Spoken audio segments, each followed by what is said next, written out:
Today you can see the robotics class is working on building robots for the Robo Cup, our soccer tournament that we have in robotics class. But it didn't start out this complicated.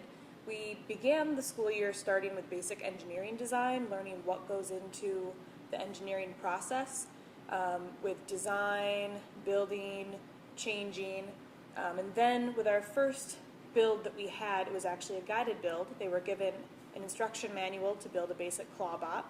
But from there, once they kind of had the gist of how all of the pieces worked together, how everything could be assembled together, they then had to create everything from their original ideas within their group. Each group is either 2 or 3 students working together on one robot. In robotics so far, the students have been working on several different things. We started with basic designing and drafting with a different orthographic view for the students to practice planning and drawing their projects. After that, they have so far built a claw bot from the directions from the book, basically like Legos. After that, the students designed parts of an obstacle course and competed in that, basically to practice using their robots. After that, we have done a sack attack challenge where the students had to develop a specific robot to complete the task of picking up beanbags and competing against different students in class.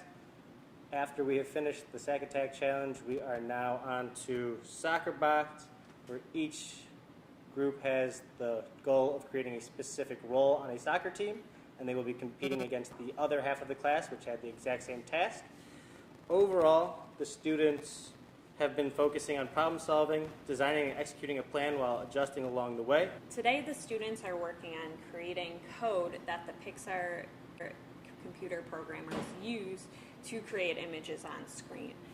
What people don't always know is that a movie like Toy Story 3 takes over 1,000 days to create, and a lot of work is done by programmers.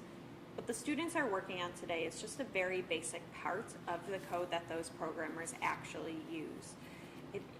Even though it is a very simple part of the Pixar code, for our students it is going to be an actual challenge. And in class this year, these students are really taking on those challenges and trying to succeed. Students have also helped design challenges.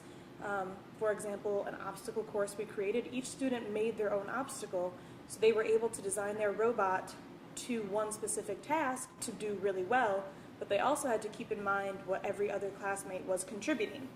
So overall, this incorporates a lot of the 21st century skills. The students need to be able to communicate with their team, collaborate in a small group, and collaborate in a much larger class setting. I'm trying to expose students to as many different places and uses for computer science as possible, whether that be in computer animation, physics, mathematics, or one of the many other places we see technology being used. I'm very excited to see this motivation in our students. And for a lot of adults and students alike, it is hard to accept the fact that they will not always get the correct solution in one try. And it's very exciting for me to see so many of our students pushing through those challenges and actually being excited to code the different programs that we're writing. Many of our students are even excited to continue on and hopefully take AP Computer Science next year, which we are trying to offer our students.